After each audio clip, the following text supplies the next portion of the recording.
The first thing that comes to mind when thinking of our Dob Street 27 apartment is the sheer view over the rooftops of the 7th district, the Jewish district. The view isn't the only thing setting this apartment apart. It has a very modern design with its 2-bedroom layout and the glass walls of the bedrooms themselves.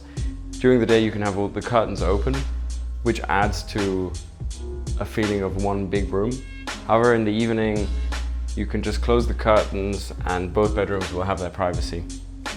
There's one bathroom and a guest toilet.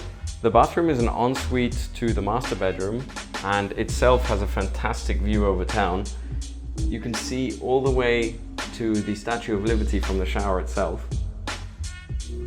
We're in the middle of the 7th district, at the corner of Dobuca and Kazinci, so we're absolutely surrounded by hip and trendy cafes and restaurants.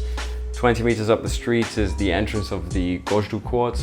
And if you go one block over, you're already at the Simpla Ruin Bar. All ruin bars are right in the area, so you're really in the epicenter of the Soho of Budapest.